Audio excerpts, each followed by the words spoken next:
Yes, guys, I'm here at Intent with the main man, Coach Azza. What's going on, brother? Yes, good. Thank you for coming down, my bro. Mate, thank you for having me. What's happening with you, mate? You got to be the busiest man in boxing at this moment in time, innit? We're busy, man. Yeah, it's been a busy period. And it'll be a busy end to the year as well. A lot of title fights. Yes. Had a couple of guys in title fights in the last couple of fights and they've done well. So hopefully, if the management and the promotions do their job, we'll have a busy end of the year, yeah. Mate, you're going to have to start getting a bigger space for all the belts in here. Yeah, I need a bigger wall. So let's quickly touch on... We'll start with Mitchell Smith quickly because, I mean, he won a big title a few months ago.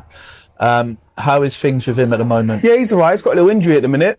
Yeah. And he's just started a new business. So he was sort of doing a bit of scrapyard work on the metals with somebody else and made the decision to go on his own. So he's just started his own company. Yeah. So it's been difficult managing that and training.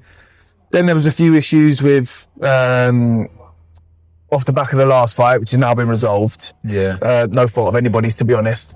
But yeah, he's looking for a big fight. He's trying, bless him. Do you know what I mean? I don't know if you follow the socials. And he's been trying to call out a few decent names. He's not afraid to call anyone. Nah, do you know what it is? None of that's personal. Yeah.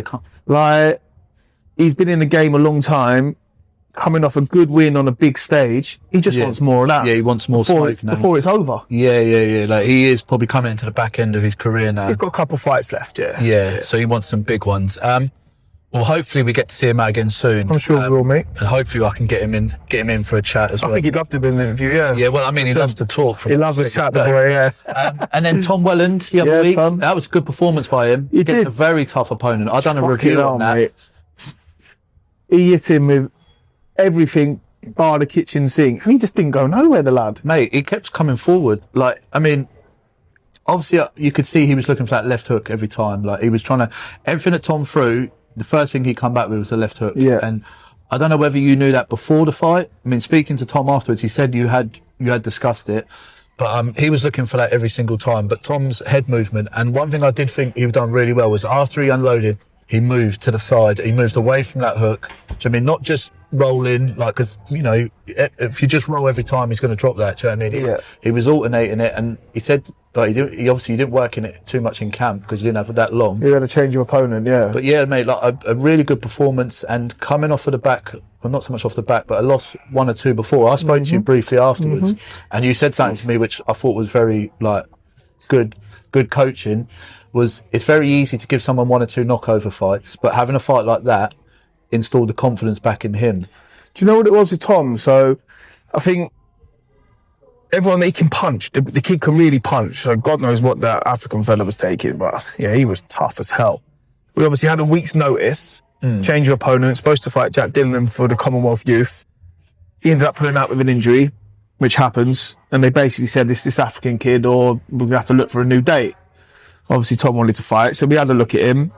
Knew it'd be tough. Yeah. The African kid coming off a good win, good stoppage win against another prospect, so we knew he was no mud.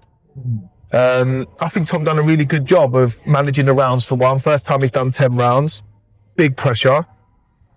The kid can obviously punch a little bit because he stopped his last opponent. Tom coming off a stoppage loss, the one before we got together, I think we're still playing in his mind. I think he proved a lot to himself and a lot to everybody in that last performance, that he's not just a brawler. He can follow instructions. Yeah. He is a very good boxer. Yeah. And yeah, I think there's big things for Tom moving forwards, mate. Like, hopefully we'll be back out. Spoke to Lee yesterday. He said we're looking at September. Another little step up. Yeah. Maybe another little ranking title.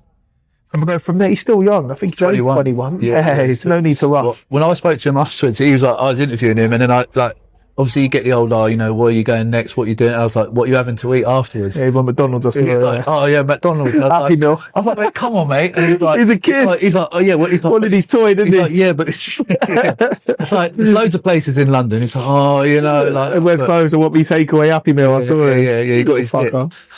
Let's talk a little bit about Shannon. Where are we at with her now? So Shannon's on the cusp of world title now. Like, her last 4 performances have increasingly got better and better. She holds a ranking belt with the IBF, which she's defended recently.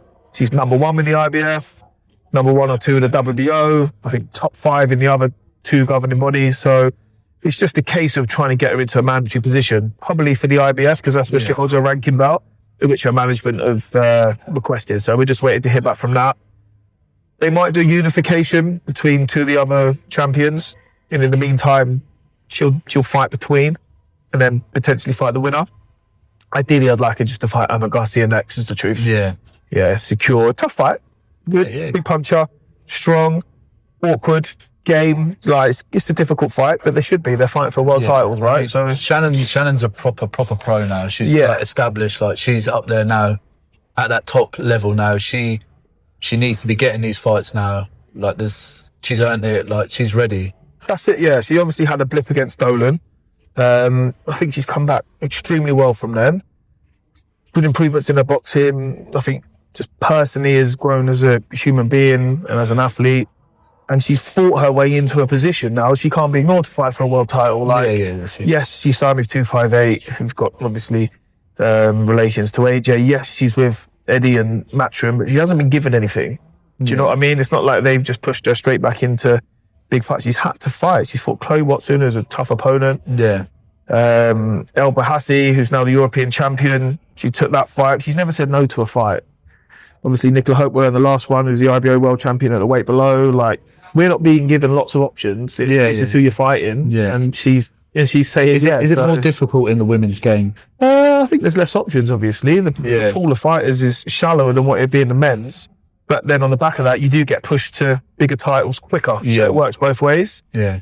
She's ready, man. I've got no doubt that she'll go on to secure the IBF and unify and become undisputed in the division, man. No doubt whatsoever. Yeah, so then we move on to your Irish queen, Fiona. She's got a big European fight coming up. Oh, Shauna. She's a fruitcake, man. Yeah. I do love her. So she's been pressing for a big fight since we've been together, really. So for a year. Had a couple of tickovers, supposed to get out on a few decent shows and for whatever reason just didn't come to fruition. That's the game. But yeah, she's like one of the best self-promoters. Oh, mate. Pushing her own career. She's got an Instagram career ahead of her. Mate, if she doesn't carry on boxing. You can't fault her for her effort in and outside of the gym. Yeah. She hasn't felt sorry for herself. She's knuckled down. Like, she's put herself out there. She's now joined up with Johnny Clark. Yeah. Who's going to be looking after her career moving forward. She's got her first top tier show July the 12th. It's a good show, top tier. Good show. The last one. Like WBO European title against Casey Ducey, who's a good operator. Yeah. It's going to be a tough fight. We know that. But again, we found it difficult. We went through 4 or 5 opponents who either outpriced themselves, who just said they just didn't want the fight. If they're outpricing themselves, they don't want the fight. Exactly, yeah. So, but yeah, Casey stepped up. And yeah, it's going to be a good fight. It's going to be a good fight. I believe Sean has got enough in her arsenal to beat her. What she's saying when she's got the gum shield in? Do you know what? To be fair, like, they shouldn't be talking to me too much. Just listen. Yeah, we do all the talking and all the communication is done in the gym, to be honest. Like, by the time we get to fight night, she knows what she's got to do. We've had a look at the opponent. We've got an understanding of what we think's going to happen. Hopefully it plays out like that. And if it doesn't, we can make some adjustments on the night. But yeah, I've got full confidence that Shauna's going to go and do the business in the style, boost her rankings with the WBO. And again, she's not far from fighting for a world title. She's had her lip against a Turkish girl, Terhad, who's actually gone on to knock out and stop Beatrice Ferreira, who was looked at as probably one of the best girls in the division alongside Caroline. So that loss sort of not has merit, but at the time it was like, oh, she's been stopped by a sort of unheard of. She got stopped by a banger, and that's it. Yeah, clean. She went in with the wrong approach, I think. Early doors, got hit. Sometimes that happens, man. That's the game. But like I said, she's also rebuilt. She's worked hard. She's built her ranking positions, and I think she's only 1 or 2 fights away from a world title herself. So before I let you go, because I know you're not a man who likes to do long interviews, where do you see yourself, your gym or your stable? Like, what's the plan now for you over the next 6 months? I know you're going to say, it is what it is, but...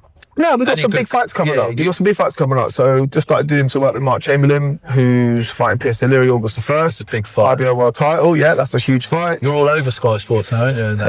Ibrahima Diallo, he's IBF Intercontinental Champion. He's going to be in some big fights, some big platforms by the end of the year. We've got Olympian who went to the Olympics representing Nigeria, Adam Alari, cruiserweight, who's being managed by Sonny Edwards. He's just joined.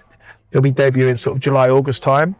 So the next 6 months have sort of planned out for themselves already, where they're all going to be busy. They're all going to be in title fights.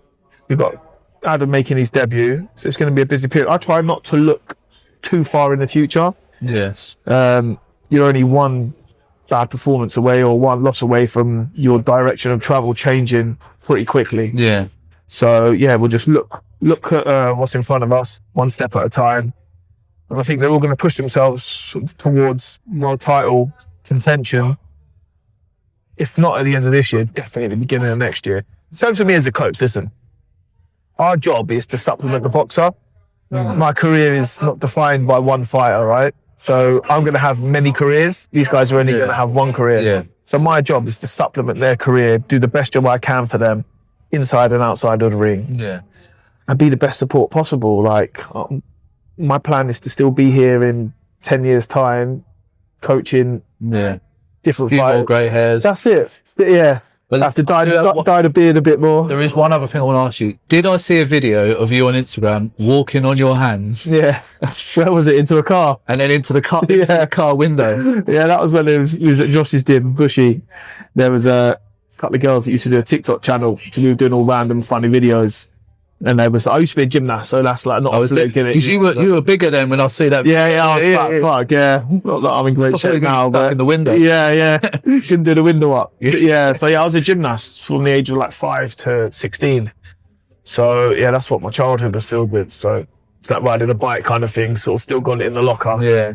And they were like, that'd be fun for a TikTok video, so we give it a shoot. Yeah, I think it went viral actually on TikTok. Yeah, well, I mean, I see it. Yeah, exactly. I recognise that. Who's that fat fuck in the window of the car? Yeah. But listen, my man, I wish you all the best over the next few months. I'm looking forward to Appreciate you coming down, Fitz. Mate, anytime, mate. Yeah, Anytime. man.